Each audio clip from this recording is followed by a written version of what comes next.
ناظرین اکرام السلام علیکم۔ ہماری خاص پیشکش راہ نجات میں آپ کا تہہ دل سے خیر مقدم ہے۔ میں ہوں اطہر سعید، آپ کا میزبان، آپ کے ساتھ اس پورے 1 گھنٹے کے سفر میں، اور ناظرین آپ کے تمام تر سوالات کے جواب دینے اور ہمارے آج کے اہم موضوع پر ہماری رہنمائی فرمانے کے لیے مولانا عبداللہ طارق صاحب آج بھی ہماری خوش بختی ہے کہ ہمارے ساتھ ہمارے اسٹوڈیو میں تشریف فرما ہیں۔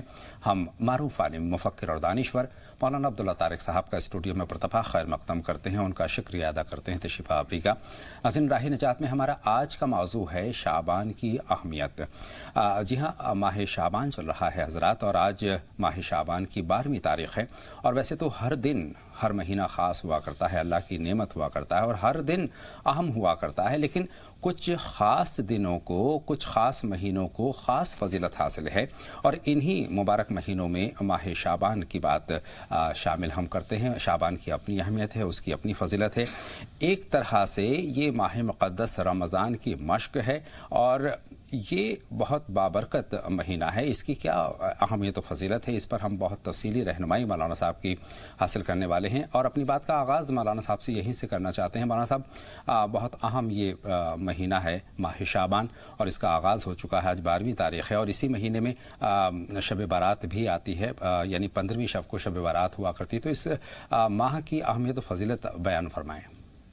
السلام علیکم ورحمۃ اللہ وبرکاتہ۔ بسم اللہ الرحمن الرحیم۔ الحمدللہ رب العالمین، والصلاة والسلام علی سیدنا و مولانا محمد وعلی آلہ واصحابہ اجمعین، اما بعد۔ محترم حضرات، ہجری سال کا 8واں مہینہ شعبان کہلاتا ہے۔ جی، یعنی جو مہینہ محرم سے شروع ہوئے ہیں، جو سال شروع ہوا ہے، اس کا 8واں مہینہ شعبان کہلاتا ہے، جو رمضان سے ایک پہلے کا مہینہ ہے۔ جی، یوں تو جیسا آپ نے ابھی بتایا، تمام مہینے، تمام اوقات جو ہیں اللہ کی دین ہے، اللہ کی عطا ہے، اور جس وقت بھی ہم اللہ کی طرف توجہ کریں گے، اللہ تعالی ہماری توجہ کرنے، ہماری عبادت کو قبول کرنے کے لیے، اس کی قدر کرنے کے لیے ہر وقت تیار ہے۔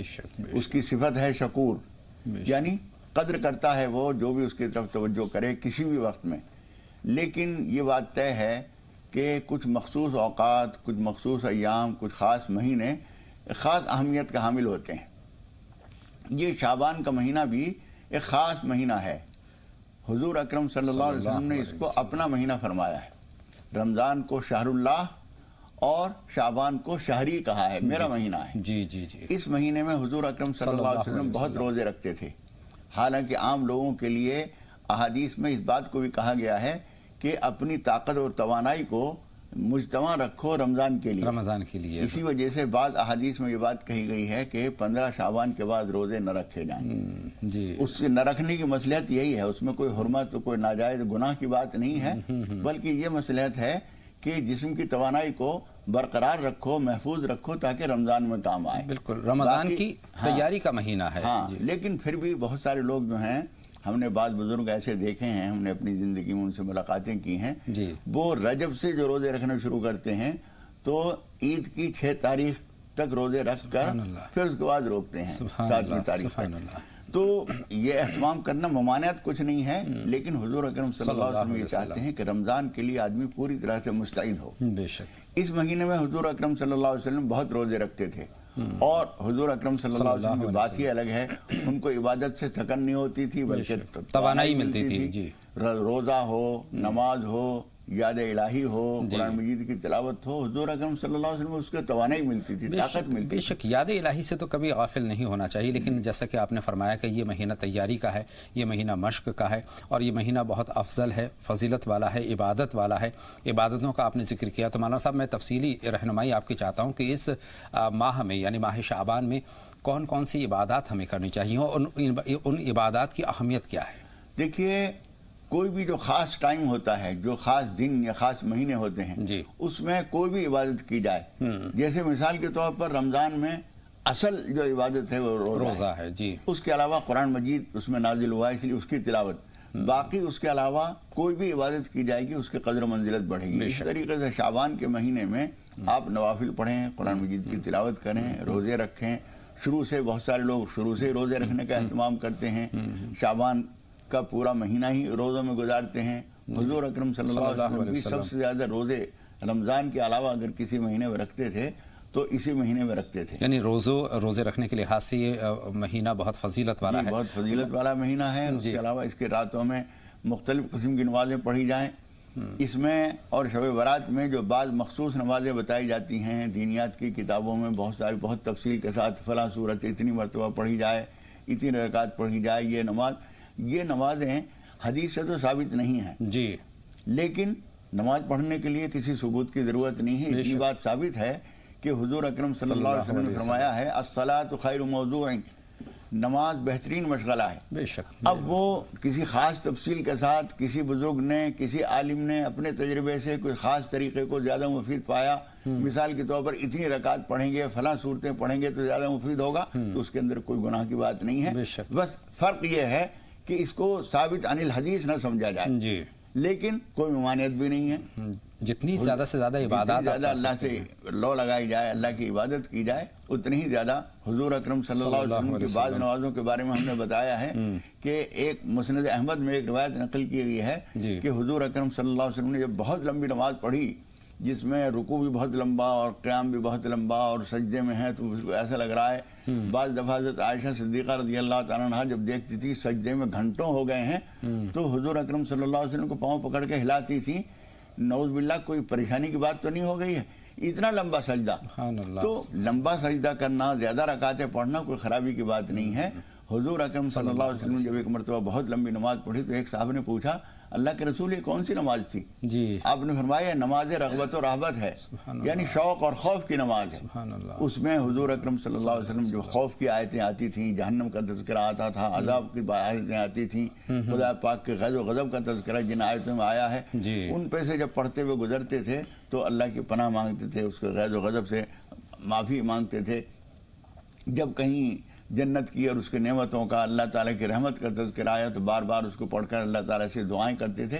تو یہ نماز کے سلسلے میں ایسی کوئی بات نہیں ہے کہ ہم فلاں نماز نہیں پڑھ سکتے.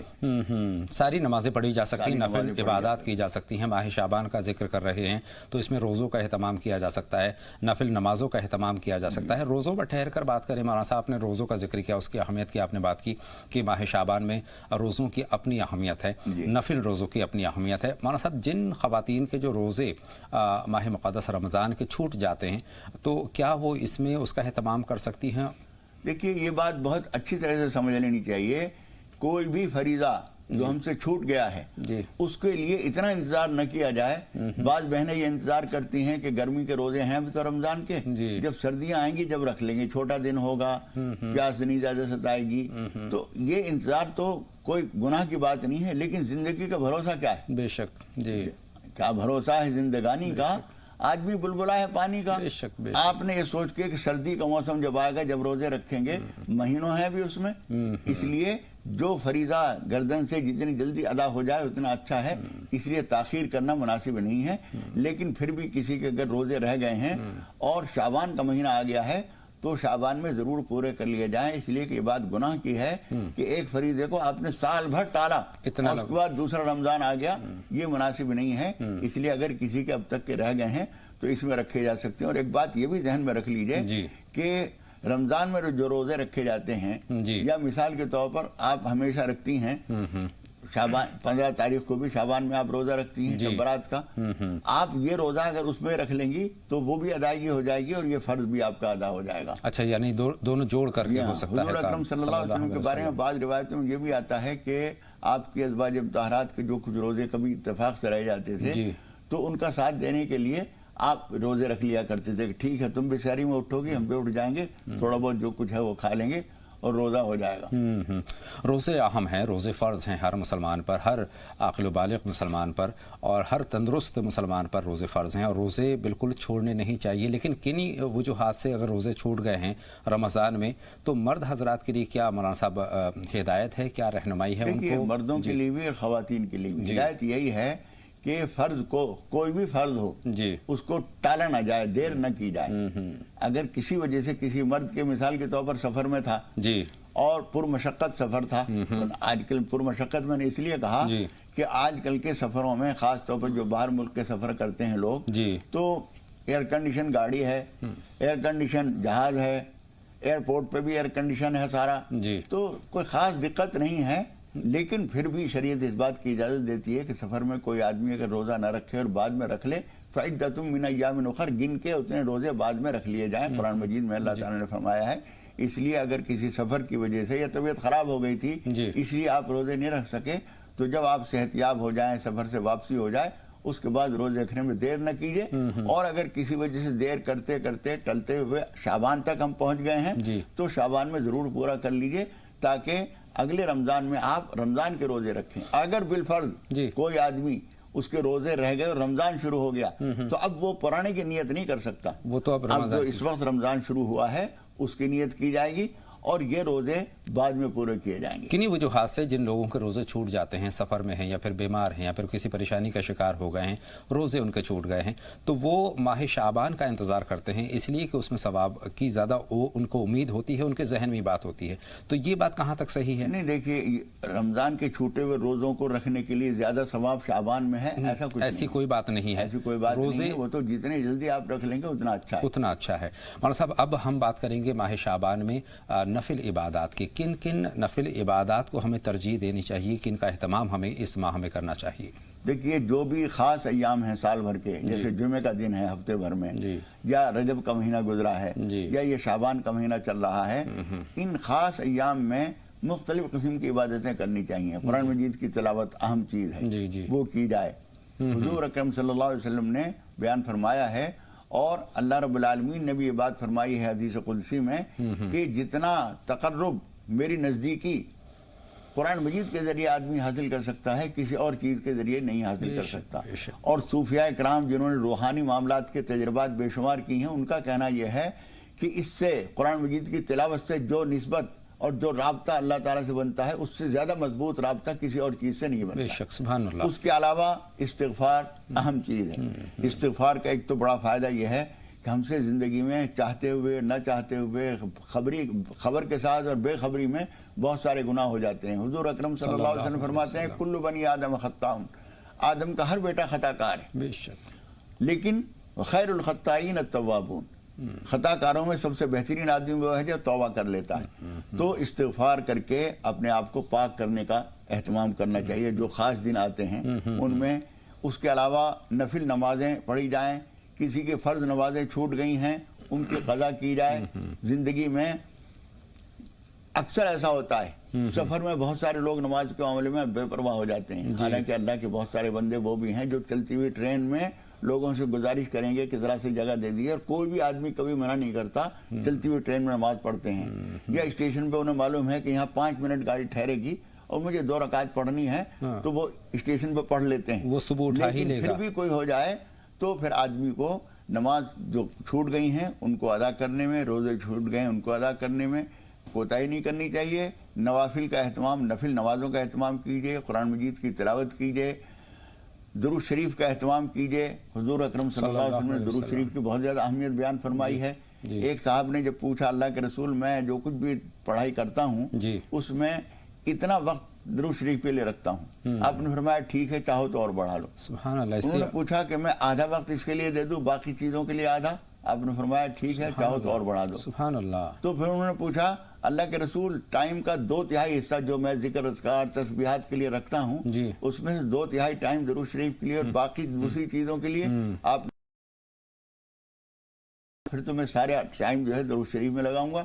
تو حضور اکرم صلی اللہ علیہ وسلم نے فرمایا اذن یکفا ہمک، پھر تو تمہارے سارے تفکرات اور ساری الجھنیں پریشانیاں سب ختم ہو جائیں گی۔ سبحان اللہ۔ تو اس کی اہمیت کا اندازہ ہوتا ہے۔ اس کا بھی اہتمام کیا جائے، درود شریف کا، استغفار کا، تلاوت کا، ذکر اذکار، لا حول ولا قوت الا باللہ، جتنی چیزیں ہیں جو کچھ بھی ہم کریں گے وہ اللہ تعالیٰ کے یہاں انشاءاللہ مقبول ہوگا۔ ہر خاص وقت کی، ہر خاص مہینے کی اہمیت یہی ہے کہ اس سے ہم جتنے قدر کریں گے اللہ تعالیٰ اتنی زیادہ اجر و ثواب عطا بے شک ماہ شعبان کی فضیلت اور اس کی اہمیت پر ہم ذکر کر رہے ہیں اور اپنے ناظرین تک تمام تر معلومات ہم پہنچانے کی کوشش کر رہے ہیں کہ اس ماہ مبارک میں کیا کچھ کرنا چاہیے، ذکر و اذکار کرنا چاہیے، تلاوت کلام پاک جیسا کہ آپ نے فرمایا وہ کرنا چاہیے، نمازوں کا کثرت سے اہتمام کرنا چاہیے، درود شریف کا اٹھتے بیٹھتے چلتے پھرتے اہتمام ہمیں کرنا چاہیے۔ روزے اگر چھوٹ گئے ہیں تو وہ میں دوہرا اس لیے رہا ہوں کہ ناظرین تک یہ بات دوبارہ تازہ ہو جائے، روزے اگر چھوٹ گئے ہیں تو ان کا بھی ہمیں اہتمام کرنا چاہیے۔ مولانا صاحب جو شب برات کا روزہ ہے اس کے بارے میں بھی رہنمائی، اس کی اہمیت کے بارے میں بھی رہنمائی۔ دیکھیے شب برات کے سلسلے میں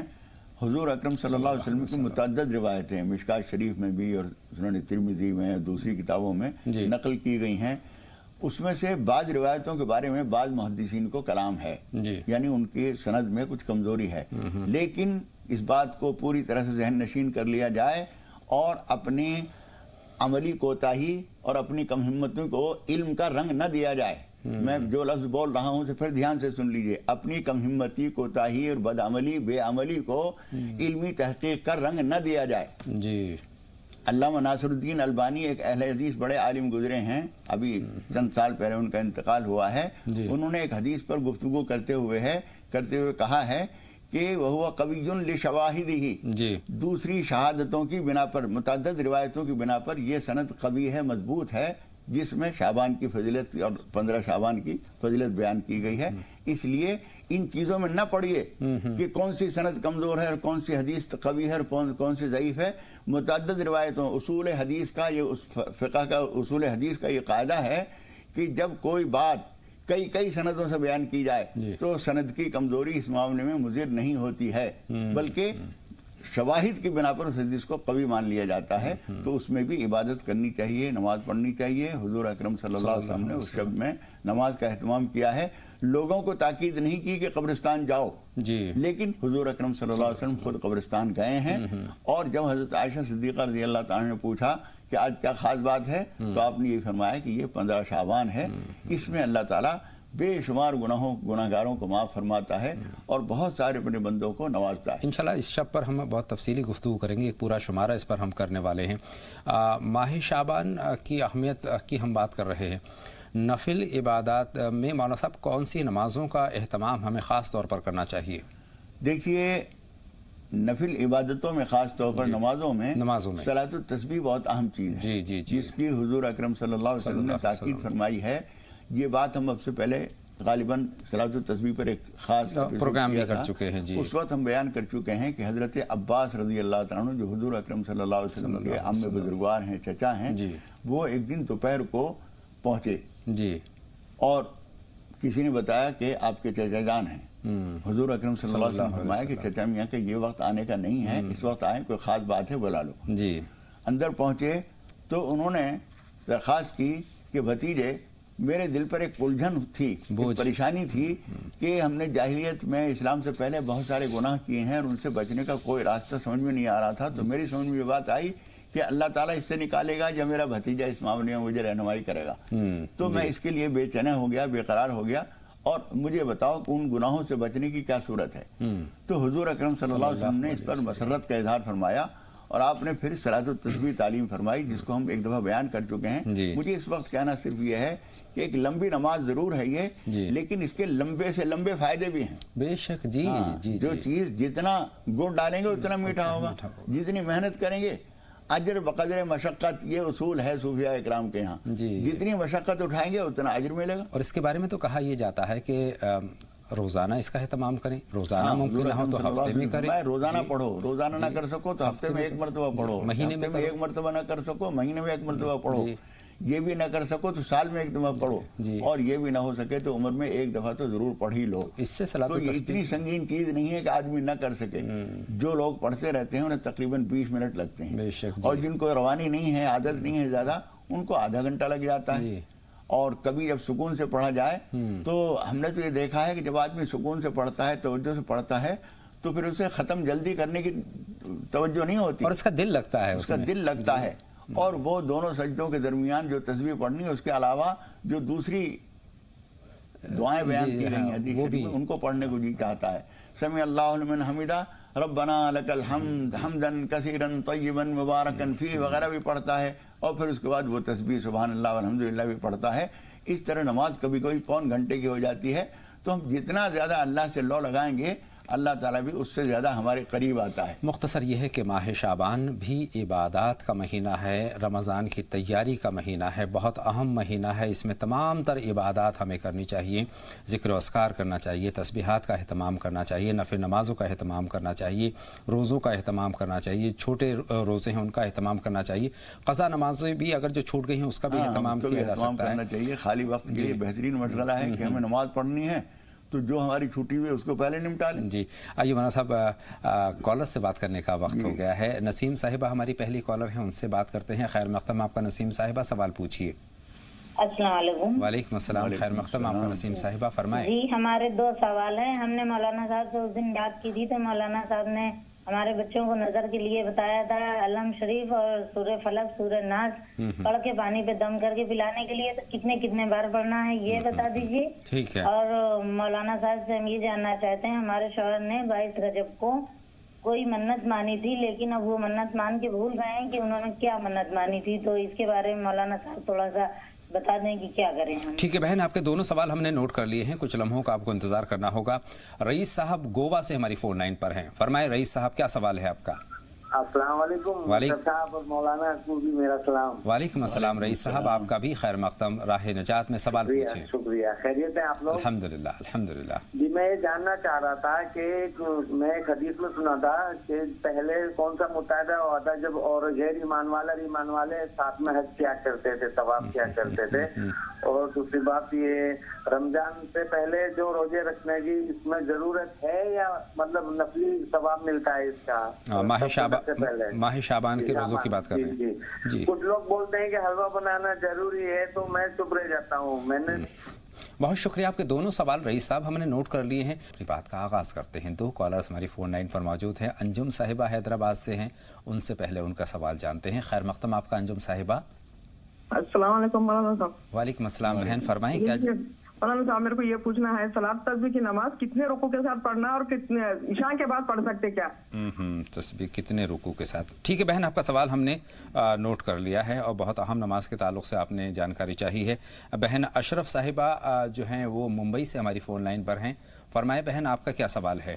السلام علیکم۔ وعلیکم السلام بہن اشرف۔ اللہ تعالیٰ آپ لوگوں کو جزائے خیر دے، بہت اچھا پروگرام ہے، بہت سی باتیں اچھی اتنی ہم لوگوں کو معلومات ہوتی ہیں سب کو۔ اللہ آپ لوگوں کی عمر میں برکت دے، اللہ عافیت والی تندرستی صحت دے۔ آمین بہن، آپ کو بھی ہمیشہ اللہ خوش رکھے۔ ہمارا سوال یہ ہے بھائی کہ عشاء کی ہم نے کہا تھا عشاء کی اور عصر کی جو غیر مقتدہ سنت ہے ان کی فضیلت ہمیں بتائی کہ اس کی فضیلت ہم نے سنا کہ بہت ہے، تو اس کی فضیلت کیا ہے؟ اور دوسری چیز یہ ہے کہ قرآن کا جو سجدہ ہوتا ہے تو وہ سجدہ جو جیسے نماز میں ہم اقرا میں آتا ہے، ہم نماز پڑھے اقرا کی سورے پڑھتے ہیں، اور جیسے الف لام میم سجدہ ہے اس میں سجدہ آتا ہے، تو کس طرح سجدہ کرنا چاہیے نماز میں؟ اور ہم کیا ہے دوسری بات یہ کہ ہم نے سجدہ کرنا جیسے ہم پڑھتے ہیں قرآن اور بھول جاتے ہیں، بعد میں جیسے کر لیتے ہیں ایک ساتھ، جیسے 5 ہے 8 ہے 10 ہے ایسا، تو یہ کہاں تک صحیح ہے کہاں تک نہیں ہے؟